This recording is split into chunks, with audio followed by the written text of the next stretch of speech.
SER Podcast. Hora 25. Aimar Bretos. Tarde de muchísimo tráfico en las carreteras. Este puente voy a ir a visitar a la familia para ver a mi padre en Toledo. Lo normal es que mañana a primera hora haya muchísimo tráfico. Yo me voy a Valencia, a Las Fallas. Me voy esta misma tarde a Barcelona. Voy a ver una amiga que tiene un proyecto de danza y voy a ir a verlo. Un par de días. A pasar el fin de semana con mi familia y a desconectar un poco. Tarde de muchísimo tráfico en las carreteras. El lunes es festivo en Madrid, así que prepárense en el resto de España para recibir el éxodo de madrileños de puente. Operación Salida en marcha. Lucía Andújar de GT, buenas tardes. Muy buenas tardes, pues así es, estamos con operación salida además complicada en estos momentos por dos accidentes. El primero en Valencia, de entrada por la A3 en Requena, y también en Murcia, en la A7 en Santomera, en dirección a Alicante. Complicado el tráfico en el día de hoy en la Comunidad Valenciana. Al margen de esto también hemos visto muchas complicaciones en Madrid, complicaciones que continúan a estas horas de salida en la 1 en el circuito del Jarama, en la A3 en Villarejo el Banaés, en la 42 en Torrejón de la Calzada y en la 5 a la altura de Arroyomolinos. También tráfico lento en Barcelona, en la P7 en Subirat hacia Tarragona debido a una avería, en Valencia, en la A3 en Chiva de entrada y en la P7 en Gandía en dirección a Alicante. En Cantabria mucha precaución si circulan por la 8 en Ontón en dirección a Casturdiales, y por último en Cuenca, en la A3 en Taracón en sentido Valencia.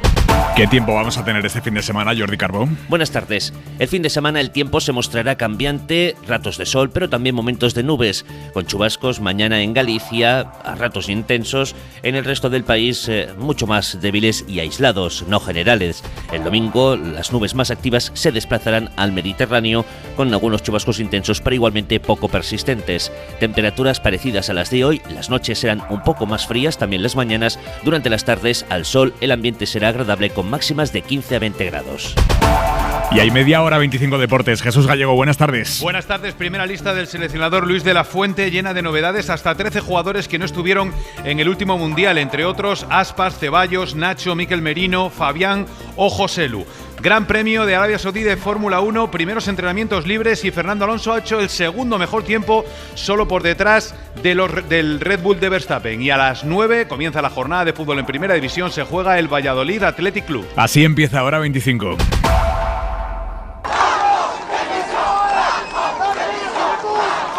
Macron dimisión, gritan en las protestas ahora mismo en París, con una fortísima presencia policial en las calles. Protestas contra la decisión del gobierno de aprobar por decreto la reforma de las pensiones. Macron tuvo que recurrir a esa vía porque no le daban los números para aprobar la reforma en el Parlamento, pero a cambio de aprobar la reforma por decreto, abrió la puerta a que la oposición le presentara una moción de censura.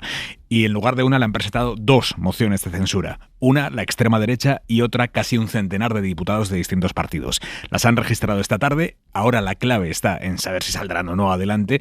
Para que alguna de las dos salga adelante, necesitan que una treintena de diputados de lo que aquí en España sería el PP, o sea, la derecha tradicional, vote a favor. Veremos el lunes qué pasa. El lunes lo sabremos, que es cuando se vota, y sabremos si consiguen tumbar al gobierno o no. Corresponsal en Francia, Vicens Batalla, buenas tardes.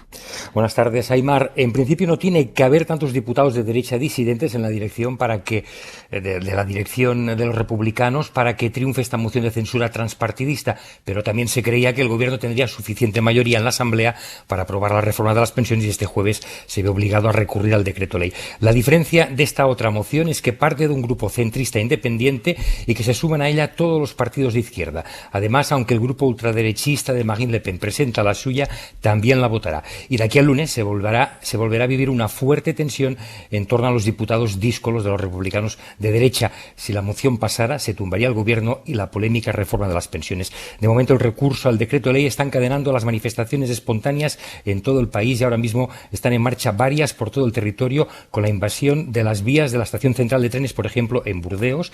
Y en París muchos jóvenes se han vuelto a concentrar como anoche en la Plaza de la Concordia, con el puente que comunica con la Asamblea, custodiado por los antidisturbios, y en esos momentos fuego en unas obras en medio de la plaza. El Ministerio del Interior ha dado órdenes de proteger edificios oficiales y sedes de los partidos gubernamentales, a donde confluyen a veces estas manifestaciones. Simultáneamente, las huelgas en los transportes, la energía y la recogida de basuras se mantienen, pese a que en este último caso Interior haya decidido requisar personal huelguista en París. En la capital ya hay más de 10.000 toneladas de basuras acumuladas en la calle. Vicens, gracias, buenas tardes. Adiós, Aimar. Y esta tarde hemos sabido también que la Corte Penal Internacional quiere detener a Putin. Esta tarde ha emitido una orden de arresto contra el presidente ruso, al que acusan de crímenes de guerra, en concreto por la deportación ilegal de niños desde las zonas ocupadas en Ucrania a Rusia.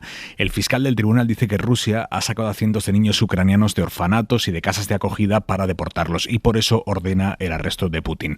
Esto no quiere decir que vayan a ir policías a detenerlo al Kremlin, porque de hecho Rusia no forma parte de este tribunal, no acepta la jurisdicción de este tribunal, no está sometido como tal, aunque en caso de que Putin viajara a algún país que sí está integrado en la Corte, que son la mayoría, en teoría sí tendrían que detenerlo allí. En todo caso, más allá de la cosa práctica, la orden del tribunal implica poner negro sobre blanco las atrocidades rusas cometidas en Ucrania. El gobierno de Zelensky ha calificado esta tarde la orden de histórica, y desde la Unión Europea, Josep Borrell asegura que esto es el principio para que Rusia empiece a rendir cuentas. Los responsables de la agresión ilegal contra Ucrania deben ser llevados ante la justicia. Esta decisión de la Corte Penal Internacional es solo el comienzo para que el líder ruso rinda cuentas por los crímenes y atrocidades que están cometiendo en Ucrania. Ángel Villascusa, buenas tardes. Buenas tardes. La orden de arresto internacional contra Putin y la responsable de los derechos del niño de Rusia se produce por las deportaciones masivas de menores, unas 30.000, de acuerdo con organizaciones de los derechos humanos. Según el presidente de la Corte Penal Internacional, los jueces ven base jurídica en las acusaciones de que se han cometido crímenes de guerra durante la invasión. El gobierno ucraniano dice que con la decisión histórica comienza a girar la rueda de la justicia contra Putin y que las élites deben tomar nota, porque estamos ante el principio del final del régimen, pero Rusia no lo tiene tan claro. Y dice el portavoz del Kremlin, Dmitry Peskov, que es una decisión escandalosa, inaceptable, y recuerda que para Rusia es una decisión nula porque no forman parte de la Corte Penal Internacional y no tienen obligación con ese tribunal. Putin, lo decía, solo podrá ser juzgado si viaja a uno de los 124 países que han firmado parte de la Corte. ¿Cómo funciona este tribunal internacional dedicado a juzgar crímenes de genocidio, guerra y lesa humanidad? ¿Cómo funciona? Victoria García, buenas tardes. Buenas tardes, pues como decía Villascusa, la orden de detención de Putin emitida por el alto tribunal difícilmente se va a traducir en su arresto y tampoco en un juicio público oficial, a menos que salga de Rusia, porque ni su país ni Estados Unidos, tampoco China, forman parte de los estatutos que constituyen la Corte Penal Internacional. Desde su creación en el año 2002, esta Corte ha investigado y procesado atrocidades cometidas en guerras, enfrentamientos civiles. Interviene este organismo judicial en casos donde los Estados miembros, un total de 124, no lo hacen. Lo ha hecho en Uganda, República Democrática del Congo, Sudán, República Centroafricana, Kenia, Libia, Costa de Marfil y Mali. Hora 25. Aimar Bretos.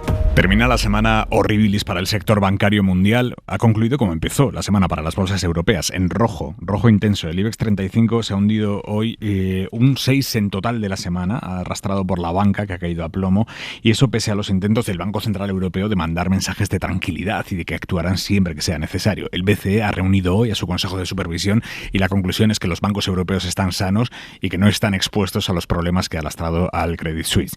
A los bancos de Estados Unidos tampoco les está yendo mejor hoy en Wall Street, pese al rescate anoche del First Republic, otra entidad con problemas, que cae en bolsa más de un 20%. El detonante de todo esto, el Silicon Valley Bank, se ha declarado ya en bancarrota. Javier Ruiz, buenas tardes. Buenas tardes. El pánico bancario no se para en Estados Unidos, aunque sí intenta disiparse aquí en Europa. El Banco Central ha reunido hoy a su comité de supervisión y concluye que no hay riesgo de contagio aquí. Pero lo cierto es que la banca americana sigue sangrando allí, hoy con varios capítulos más. El primero, Silicon Valley Bank, ha formalizado su bancarrota, se ha declarado en quiebra ante los tribunales, así que comienza la liquidación del banco, la mayor desde Washington Mutual, desde el año 2008. Esa es la primera pieza de dominó que cae hoy. Segunda, la otra pieza que arrastró, First Republic. Anoche fue rescatado ese banco, hoy sigue sangrando. Pese a ese rescate, a esta hora pierde un 22,8% en la bolsa de Wall Street. Y tercer efecto arrastre sobre todos los bancos de todo el planeta. Los bancos americanos han perdido esta semana 165.000 millones de valor. La bolsa europea acaba de cerrar perdiendo un 3,8% y la bolsa española ha sangrado otro 5,8% esta semana, la peor desde que empezó la guerra de Ucrania. Sobre nuestra banca esto ha tenido un efecto de menguar 21.000 millones su valor. Así que a esta hora El miedo bancario sigue en Estados Unidos y la factura bursátil también se paga aquí en Europa. Por cierto, que igual que pasó con los ejecutivos del Silicon Valley Bank, los responsables del banco rescatado anoche en Estados Unidos vendieron acciones por valor de $12 millones antes de que la entidad se viniera abajo. El consejero delegado llevaba 2 meses deshaciéndose de acciones por valor de casi 5 millones. Los analistas recogidos por los medios estadounidenses dan por hecho que todos tenían información privilegiada y el presidente Joe Biden está pidiendo ya al Congreso que dé más poderes a los supervisores bancarios para castigar a los directivos de los bancos intervenidos. Ruiz. Los ejecutivos del First Republic Bank vendieron 12 millones de euros justo antes del derrumbe. El consejero delegado James Herbert II vendió $4,5 millones en 2 meses. Todo el consejo de administración, 11,8 millones. Y lo hicieron a precios de $130 por acción. Hoy esas acciones valen 25. Es decir, vendieron 5 veces por encima del precio que ha dejado esta tormenta. Se embolsaron un beneficio millonario, así que sobre ellos pesa la sospecha de que se han salvado a sí mismos antes de salvar a sus clientes. Esa sospecha de información privilegiada se suma a la acusación de mala gestión, porque algunos de esos bancos han estado invirtiendo sabiendo que subían los tipos de interés. Hoy Biden ha pedido endurecer las penas contra ellos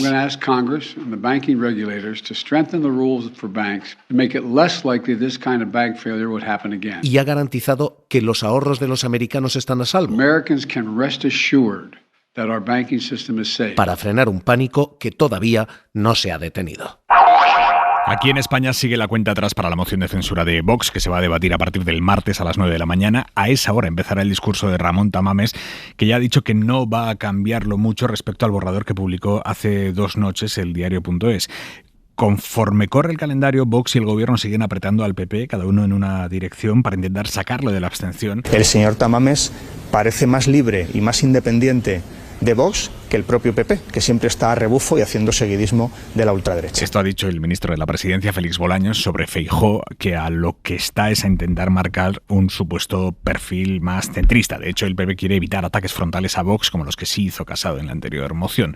Casado que ve como los últimos vestigios de su etapa desaparecen. Hoy Feijóo ha presentado la nueva fundación del PP, Reformismo 21, que viene a sustituir a Concordia y Libertad, que es la que creó el anterior presidente del partido. En esta nueva fundación, Feijóo recupera perfiles sorayistas. Mariela Rubio. Sí, creen en Génova que Vox hace tiempo que perdió el control de su propia moción de censura y consideran que el caos que rodea toda la puesta en escena de la iniciativa abre una vía de escape para el PP. Con todo, frente al no de la anterior moción por el que optó Pablo Casado, los de Feijóo se abstendrán. No quiere el PP molestar a los votantes de Abascal en año electoral y así toda la estrategia del PP en la moción va a ser radicalmente distinta a la anterior. El PP evitará confrontar con Vox, dirigiéndose directamente al gobierno para presentarse como única alternativa. Creen los populares que la moción ha pasado de ser una trampa a una oportunidad para ocupar el centro. A ese centro apelaba hoy el líder popular en la presentación de la renovada fundación del partido, que como dices pasará a llamarse Reformismo 21 y que contará con varios miembros ajenos al partido. La composición plural de este Consejo se explica también por un deseo serio y sincero de huir de capillas y de facciones ideológicas. Creo que a España le ha llegado la hora de salir de las trincheras. También, y como ya hizo con su comité de dirección, Feijóo ha fichado para la fundación a perfiles orallistas y del gobierno de Rajoy, como los exministros Fátima Báñez y Román Escolano. Y según el CIS de marzo, el barómetro del CIS que se ha publicado hoy, las elecciones generales las ganaría hoy el PSOE con una ventaja de casi 5 puntos sobre el Partido Popular. A los socialistas, según el CIS, no les pesa ni el caso mediador ni la bronca con sus socios de gobierno a cuenta de la ley del solo sí es sí. De hecho, a quienes les pasa factura, según el CIS, es a Unidas Podemos. Isabel Villar. Caen hasta el 10%, 2,5 puntos menos que en el barómetro anterior. Desde junio del año pasado el CIS no le daba un dato tan malo a Unidas Podemos. La encuesta se hizo en medio del debate sobre si reformar o no esa ley, debate que no pagan los socialistas, ganarían las elecciones con casi el 33% de los votos, mientras el PP baja al 28, pierde 2 puntos. La tercera fuerza es Vox, con el 10, un empate técnico con los morados. Y en Podemos ha sentado regular la foto que se ha hecho hoy Yolanda Díaz con Íñigo Errejón, en una semana en la que Podemos ha metido prisa a la vicepresidenta para que cierre la coalición electoral con ellos antes de lanzar su candidatura. Díaz no ha ocultado su sintonía política con el líder de Más País, Errejón. El acto no era electoral, trataba sobre salud mental, pero ha habido mensajes claros con segundas. Yolanda Díaz, sin ir más lejos, ha dicho que la política no va de ruidos ni de presiones. Ahí lo ha dejado. Ana Fernández Vila, buenas tardes. Buenas tardes, sí, exhibición de sintonía entre Díaz y Errejón en este acto, con guiños entre ellos. No quiero poner a la vicepresidenta en un compromiso, pero con este ministerio en concreto da gusto trabajar. Y agradecimientos personales. Y yo quiero darte las gracias en nombre propio y colectivo, porque creo que esta iniciativa hoy va a ser también un contagio, estoy segura. En un momento de nuevo convulso entre la vicepresidenta y Podemos tras las nuevas presiones de los morados a Díaz para cerrar antes de las autonómicas y antes de lanzar su candidatura un acuerdo de coalición. La política no va de ruidos, no va de fuerzas ni va de presiones, va de trabajar desde sí posiciones diferentes pero siempre complementarias y sabiendo que tienes un reto común, que es mejorar tu país. Mensaje velado de Díaz. La política va de hablar de la vida de la gente, no de presiones, ha dicho junto a Errejón tras presentar las conclusiones de la Comisión sobre Salud Mental y Precariedad, que acordaron crear un acto institucional pero de relevancia política por esa foto entre los dos que levantan pollas en Podemos. Hora 25. Aimar Bretos. Es tremenda esta historia. Han detenido en Cataluña a una agente de la Guardia Urbana, porque no hizo nada mientras su novio abusaba sexualmente de varias chicas en una discoteca.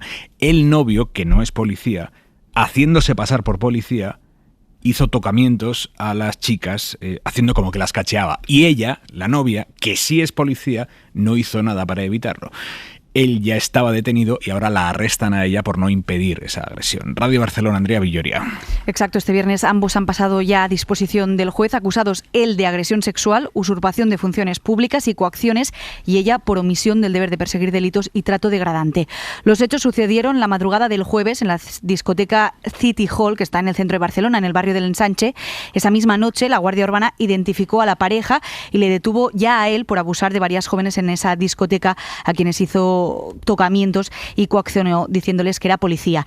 Ella, que sí que es policía y aunque estuviera fuera de servicio, lo vio y no hizo nada. Así que al investigar los hechos, los Mossos d'Esquadra han ordenado también su detención. Andrea, gracias. A vosotros. En 2022 se registraron 8 denuncias al día por violaciones. 8 denuncias al día.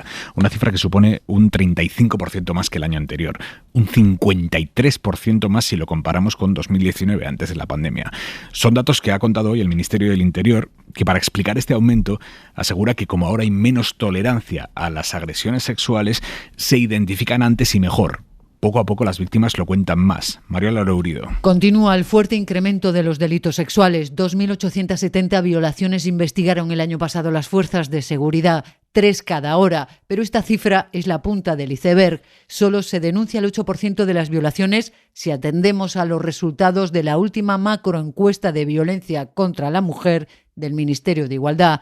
El departamento que dirige Grande Marlaska explica que este repunte se debe en parte a las activas políticas de concienciación y de reducción de la tolerancia social, lo que se traduce en una mayor disposición de las víctimas a denunciar en comisaría. Por comunidades autónomas, Cataluña fue la que registró un mayor número de agresiones sexuales con penetración, 755, prácticamente el doble que en la Comunidad de Madrid. El número global de todos los delitos contra la libertad sexual superó el año pasado los 17.000, casi un 30% más que antes de la pandemia. Ha muerto hoy en Madrid el escritor chileno Jorge Duartz, ganador del Premio Cervantes en 1999, uno de los grandes de la literatura iberoamericana y desde luego de la literatura chilena. Dani de la Fuente. Fue ayudante, biógrafo y amigo del gran poeta chileno Pablo Neruda y autor de numerosas novelas, cuentos y ensayos, entre las que destacan El peso de la noche, La mujer imaginaria, El origen del mundo, Gente de la ciudad o Las máscaras. No hay que ser especialista en la desdicha. Yo no recomiendo eso. Yo creo que se puede escribir sobre todo y hay que tratar de escribir desde la felicidad y sobre todo desde la felicidad de escribir. Estudió Derecho y Filosofía, ocupó cargos diplomáticos en América Latina y en Europa y tras el golpe de Estado de Pinochet se exilió en España, en Barcelona, donde trabajó en varias editoriales, entre ellas Seix Barral. Ahora, hay cosas del pasado que quedan, hay problemas, no es la democracia perfecta, ni la justicia chilena es perfecta, está lejos de eso, Fue embajador de la UNESCO, embajador chileno en París, político combativo, conjugó la novela, el cuento y el ensayo. Su obra ha sido traducida a varios idiomas y ha recibido el Premio Nacional de Chile y el Cervantes, la máxima distinción de las letras en castellano. Y esta tarde hemos conocido también que ha muerto Laura Valenzuela. En esta canción de Eurovisión 1969, yo voy a pedir por favor a Mr. Brown, una de las caras más conocidas de la tele en los años 60, 70 y 80, la primera mujer presentadora de televisión española, también del Festival de Eurovisión, presentadora, modelo, actriz, ha muerto hoy en Madrid. Pepa Blanes. Fue icono televisivo y una de las mujeres presentadoras y locutoras de la televisión pública en nuestro país. De todo corazón, que gracias por el afecto y simpatía que me han demostrado, que les voy a echar mucho de menos, pero que soy muy feliz y creo que se alegrarán mucho. La actriz ha fallecido a los 92 años, según ha confirmado la familia. Nacida en Sevilla, vino a Madrid a estudiar y trabajar y fue a finales de los 50 cuando comenzó en el cine. Lo hizo de la mano del productor José Luis Dibildos, que después sería su marido. Llegó a trabajar en esa etapa con grandes actores como Alain Delon o Sofía Loren. Algunas de sus películas fueron Las hijas de Elena, Hagan juego, señoras, Amor a la española, Los tramposos o Españolas en París, por la que ganó la medalla del Círculo de Escritores. Qué perros tan bonitos. Son muy cariñosos. ¿Tú crees? A mí me dan una vida. Pero donde se convirtió en un rostro popular fue en la televisión, gracias a espacios como Contamos Contigo o Galas del Sábado. En esta época se unió profesionalmente a Joaquín Prat, con el que formó una de las parejas televisivas más recordadas. Este sábado, desde las 2 de la tarde, hay Liga, hay Carrusel. Bienvenidos a Carrusel Deportivo. Gracias a todo el mundo, como siempre, por escuchar la radio. Carrusel de toda la vida. 4 partidos en juego: Almería-Cádiz, Rayo Vallecano-Girona, Español-Celta y Atlético de Madrid-Valencia. ¡Gol del Atlético de Madrid! ¡Marco Álvaro Morata! Y también una nueva jornada de la Liga Smartbank, de la Liga Endesa de baloncesto, de la Liga F, el 6 Naciones de rugby y lo mejor del fútbol internacional. Te lo cuenta todo el programa líder de la radio deportiva. Mucho carrusel tienes tú, con Dani Garrido, Cadena SER, número 1 en deporte. La mirada de Vidal Folk. Hoy los mercados se han puesto en modo rebelión contra los bancos centrales, a cuenta de la crisis de algunos bancos sueltos. En Europa han ignorado olímpicamente al Consejo de Gobierno del BCE, que minimizó los riesgos del problema para la estabilidad financiera y siguió R que R su estrategia de subida de tipos. Pase lo que pase, pues pasa. Y hoy se han mofado del Consejo de Supervisión del mismo BCE, encabezado por el mediocre Andrea Enria, el de los test de estrés fallidos, ¿se acuerdan? Al mismo tiempo que este decía que no había efecto contagio de la crisis en la banca europea, sin aportar datos. ¡Qué vergüenza! La bolsa se contagiaba de pesimismo, convertido en caídas reales de los valores bancarios. En Suiza ha sido aún peor, porque ante un rescate al muy enfermo Credit Suisse del tamaño del que sufrió en 2012 toda la banca española, los inversores se han mofado a carcajadas y la acción ha vuelto a caer significativamente. Y en Estados Unidos, el apoyo de un grupo de bancos privados a otro de los heridos, el First Republic Bank, ha sido aplaudido con una fuerte caída inicial del 20%. ¿Qué ocurre? ¿Solo es que los mercados no se fían de nadie? ¿O es que muestran su enfado porque los banqueros centrales siguen en su política austeritaria justo cuando la inflación está bajando? Seguro que algunos especulan con el olor a sangre y que otros quieren vengarse del dolor que receta Jerome Powell y sus seguidores. Pero, ¿y los demás? Suerte que llega el fin de semana, aunque nada augura que algo vaya a mejorar. Nos encontramos el lunes. Suscríbete a Hora 25. Todos los episodios y contenidos adicionales en la app de Cadena SER y en nuestros canales de Apple Podcast, Spotify, iVoox, Google Podcast y YouTube. Escúchanos en directo en la SER de lunes a viernes a las 8 de la tarde.